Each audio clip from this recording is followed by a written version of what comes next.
Aujourd'hui, je l'ai affronté et les conséquences de quelque chose que je n'avais jamais vécu auparavant. C'était une expérience intense qui m'a laissé secouer. Je veux préciser que le compte-rendu suivant a été écrit le jour même où cela s'est produit. Mes émotions peuvent donc ne pas s'aligner parfaitement avec les commentaires que j'ai pu faire au cours des derniers jours. S'il vous plaît, comprenez que j'ai beaucoup à traiter et par conséquent, je ne pourrais peut-être pas répondre pendant un certain temps. Cet incident m'a profondément affecté et j'espère ne jamais avoir à subir quelque chose de similaire à nouveau. L'affronter aujourd'hui était indéniablement la tâche la plus difficile que j'ai jamais eu à accomplir. Je ressens occasionnellement des tremblements, comme si mes nerfs étaient à vif. Elle est partie aujourd'hui. Que ce soit pour le travail ou pour revoir Chris, je ne suis pas sûre. J'ai essayé de vérifier son emplacement, mais soit elle l'avait désactivé, soit mon téléphone fonctionnait mal. Je n'avais pas les moyens de la retrouver et de régler la situation. L'affrontement est prévu pour plus tard cette semaine, mais je ne pouvais pas attendre plus longtemps. Et je devais l'affronter avant qu'elle n'ait une chance de préparer d'autres mensonges élaborés. Alors que j'entendais le bruit de la porte du garage s'ouvrir, j'ai rapidement activé la caméra. Elle est entrée dans la pièce, complètement inconsciente de ce qui allait se passer. Je l'ai exhortée à s'asseoir, essayant de cacher ma propre appréhension, alors que son expression se transformait en celle d'un cerf pris dans les phares. Enfin, elle s'est exécutée et m'a demandé ce qui n'allait pas. Je lui ai demandé directement pourquoi elle me le dit, je suis pas simplement. Elle a feint l'ignorance, mais je sentais qu'elle était consciente qu'elle avait été découverte. Avec un soupçon de désespoir, elle a répété sa question, me la demandant à nouveau ce qui me tracassait. Choisissant une approche légèrement différente. J'ai demandé des nouvelles de sa relation avec Chris, l'encourageant à être honnête.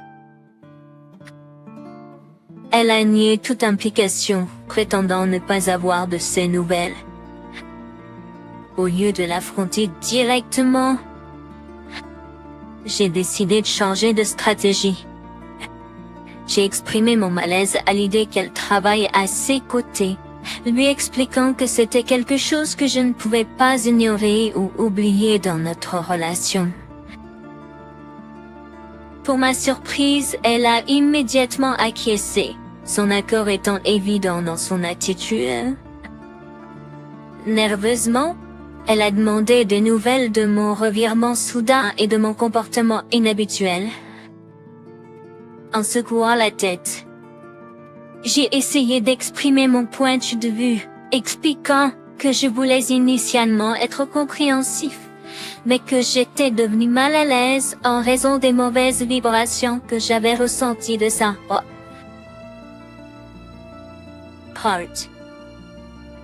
J'ai clairement indiqué que je préférais qu'il ne communique pas. Elle a insisté sur le fait qu'il n'avait plus aucune signification dans sa vie, insistant sur le fait que son bonheur ne dépendait que de la réalisation du livre.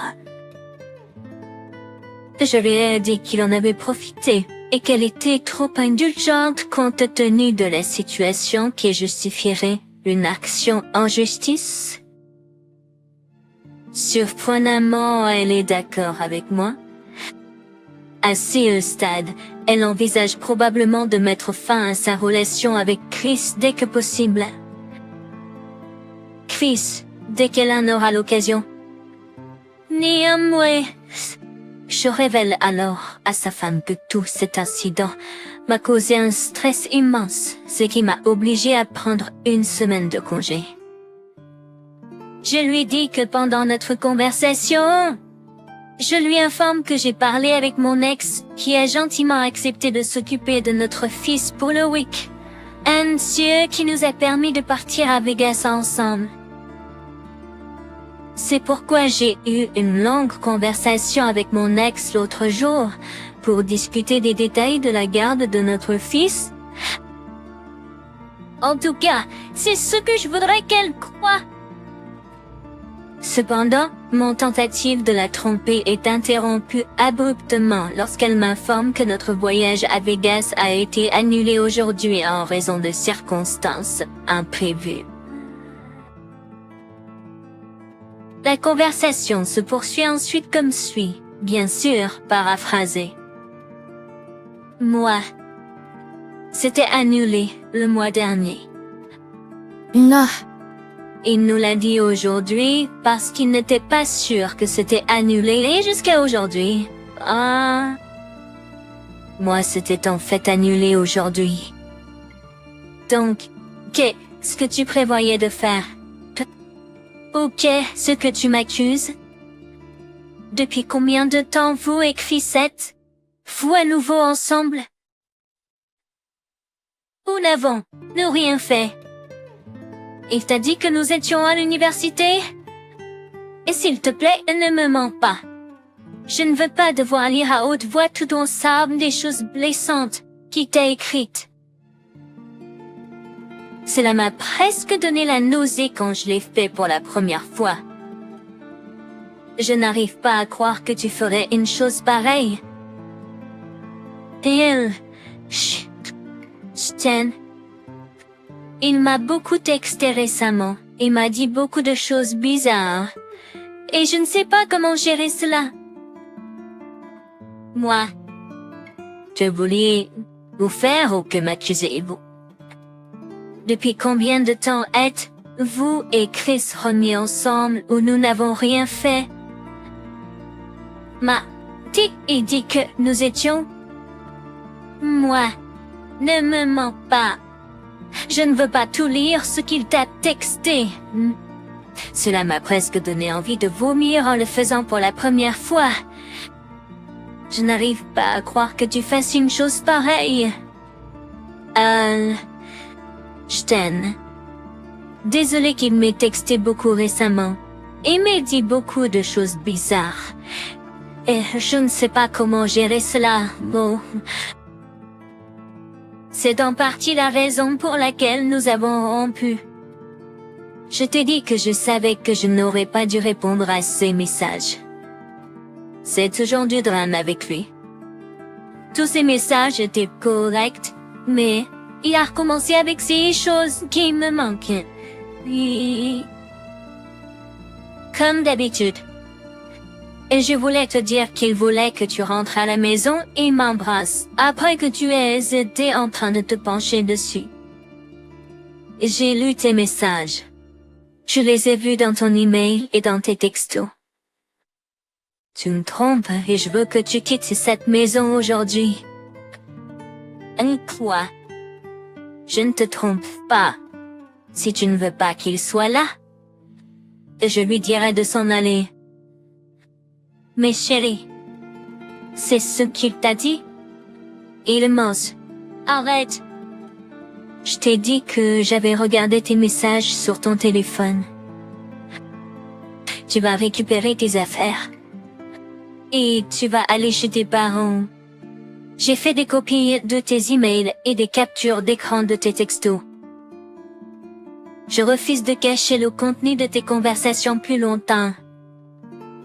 Si tu continues de me tromper directement, je vais prendre les mesures nécessaires pour révéler cela. Notre relation est terminée. S'il vous plaît, récupérez vos affaires. Malgré tout ce qui s'est passé, je dois reconnaître qu'elle a essayé de feindre l'ignorance et de continuer avec les mensonges. Néanmoins, son masque s'est finalement effondré sous le poids des preuves, alors que je lui tendais les exemplaires imprimés de vos échanges textuels. Alors qu'elle les a brièvement regardés, ses émotions l'ont submergée. Et elle s'est effondrée en pleurs inconsolables, affichant un niveau de désolation que je n'avais jamais vu auparavant. Au début, j'ai brièvement ressenti de la sympathie pour elle. Elle a exprimé des regrets, affirmant que la situation lui avait échappé et qu'elle voulait y mettre fin. Cependant, elle a révélé que son partenaire était devenu possessif et avait proféré des menaces d'exposer leur relation s'il essayait de mettre fin à leur relation. Je lui ai fait remarquer que ces détails n'étaient pas évidents dans leur conversation textuelle, soulignant qu'elle continuait à me tromper. Elle avait prévu de passer le week en avenir avec son partenaire, mais elle a soudain déclaré que c'était fini entre eux et m'a assuré qu'elle s'assurerait qu'il cesserait d'être une partie de sa histoire. Mais elle m'a assuré avec force qu'elle couperait tous les liens avec lui, jurant de ne plus jamais avoir de conversation avec lui. Pendant ce temps, je lui ai fait savoir que j'avais pris des dispositions pour consulter un avocat et que les papiers de divorce seraient préparés dans un avenir proche. À sa réaction, elle a éclaté en un cri répété. « Tu as parlé à un avocat ?» L'intensité de sa réaction a atteint un niveau tel que je me suis inquiétée pour ma sécurité, et j'ai envisagé de contacter les autorités. Dans une tentative de désamorcer la situation, je l'ai exhorté à se calmer et l'ai assuré que notre interaction était enregistrée par une caméra de surveillance. Par la suite, elle a continué à vivre une détresse émotionnelle profonde, paraissant méconnaissable par rapport à qui que ce soit que j'avais rencontré auparavant. Elle m'a accusé sans cesse d'avoir orchestré un plan minutieux, en souriant trompeusement pendant que je supposément planifiais tout. En réponse à chaque accusation, j'ai réitéré les preuves de ses propres actions, en soulignant comment elle avait ourdi un plan et affiché une fausse attitude envers moi, tout en participant à des activités douteuses. J'ai tenté de comprendre la situation. Je me suis interrogé pourquoi elle m'infligerait cette douleur. Au début, elle a eu du mal à fournir une réponse cohérente, me laissant sans une compréhension claire de ses motivations. Elle a tenté d'expliquer que c'était simplement une période insignifiante de plaisir, ce à quoi j'ai répondu « Donc, tu as essentiellement détruit notre relation pour aucune raison valable et c'est... merveilleux. » Au fil du temps, elle est devenue quelque peu plus calmée, me laissant perplexe quant à savoir si ces mots étaient sincères ou un stratagème pour me faire du mal. Cependant, il est apparu qu'elle regrettait profondément ses actions envers lui, en le qualifiant de son âme sœur. J'ai été submergée par de fortes émotions, presque au point de vouloir détruire des objets dans mon entourage. Je ne pouvais m'empêcher de me demander pourquoi elle ne m'avait pas choisi lui plutôt que moi au départ. J'aurais été plus compréhensif si elle m'avait expliqué qu'elle voulait s'éloigner de lui en raison de ses inquiétudes concernant les opinions défavorables de sa famille et l'impression négative que cela laisserait. Il semble que sa famille avait également des opinions défavorables à son égard. De plus, elle a souligné qu'elle ne pouvait jamais vraiment être avec lui, car son ex-partenaire et sa fille s'y opposeraient fortement. Retourner auprès de lui n'était pas une option réaliste pour elle. Après cela, elle a exprimé des regrets, et a semblé surprise par ma position résolue sur la question. Elle a admis l'ampleur de son erreur et a supplié d'avoir une chance de se racheter, en promettant de faire tout ce qui était en son pouvoir pour remettre les choses en ordre. En réponse, j'ai décliné fermement son offre. Puis elle a affirmé que nous ne divorcerions pas, croyant qu'elle pourrait remettre les choses en ordre. Néanmoins, je l'ai informée qu'il n'y avait rien qu'elle puisse faire pour regagner mon pardon. J'ai été claire sur le fait que je ne lui pardonnerai jamais pour ce qui s'était passé. Contre toute attente, elle a affiché de l'étonnement face à ma position inébranlable. Je lui ai dit mes actions, en révélant que j'avais récemment ouvert un compte dans une banque distincte et transféré la moitié des fonds de notre compte joint dans celui-ci. Le solde restant était à elle, et elle avait l'option de le retirer elle-même ou de me laisser gérer la situation. J'ai été claire sur le fait que le compte joint serait fermé. Elle a simplement hoché la tête en compréhension et a suggéré que nous devrions probablement nous rendre à la banque ensemble pour finaliser la fermeture du compte. Par la suite, elle a commencé à ranger calmement ses vêtements, versant sporadiquement des larmes et intercalant des menaces selon lesquelles rien ne devait disparaître. Je l'ai ignorée. Et j'ai calmement suggéré qu'elle documente l'état dans lequel elle laissait ses affaires et celles de sa fille. De cette façon, lorsqu'elle reviendrait, elle pourrait le constater par elle-même. Je l'ai assuré que je n'avais rien touché. Ses parents ont été informés, et ils ont été stupéfaits par la situation. Ils se sont excusés auprès de moi et ont été surpris que Chris soit impliqué. Peu de temps après son départ de ma maison, le lendemain, mon ex-conjoint a inondé mon téléphone de nombreux messages exprimant son amour et des excuses, insistant sur le fait que nous pourrions résoudre les problèmes. Cela est devenu si excessif que j'ai envisagé de me débarrasser de mon téléphone.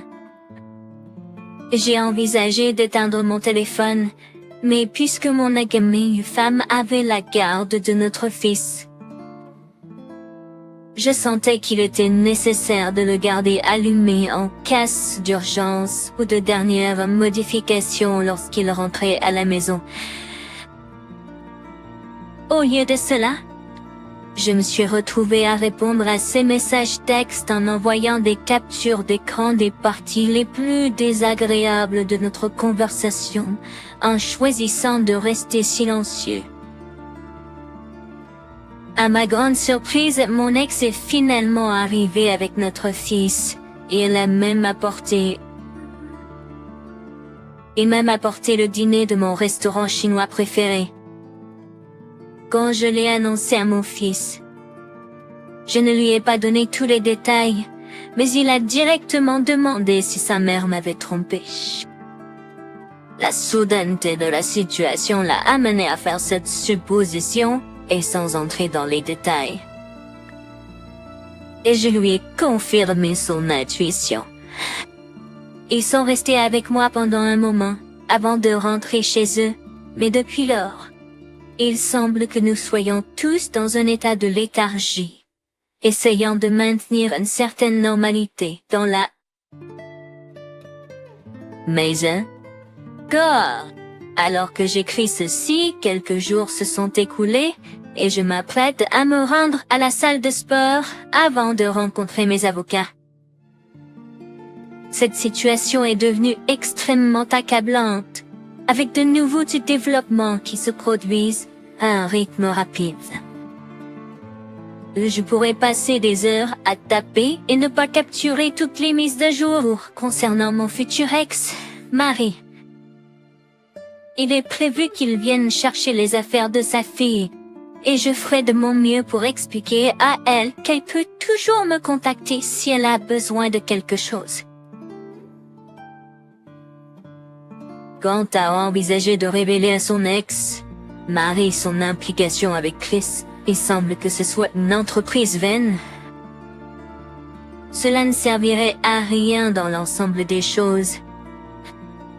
De toute façon, j'ai déjà gagné la première bataille dans cette épreuve, mais il y a encore beaucoup à faire. Compte tenu des circonstances, il est difficile de définir la victoire, mais j'ai réussi à naviguer dans cette situation difficile aussi bien que possible. Bien que je désire affronter Chris, je reconnais que cela me ferait perdre mon temps et mon énergie, ne réalisant presque rien. Il serait plus sage de me concentrer sur mon travail, d'aller à la salle de sport ou de trouver un moyen significatif d'exprimer ma gratitude à mon ex, femme qui m'a soutenue tout au long de cette épreuve. Eh bien, c'est tout ce que je peux partager pour l'instant. Merci de m'avoir écouté jusqu'à la fin de l'histoire. Et si vous l'aimez, s'il vous plaît, soutenez-nous avec un like ainsi que par l'abonnement à notre chaîne. Écrivez dans les commentaires ce que vous pensez de l'histoire.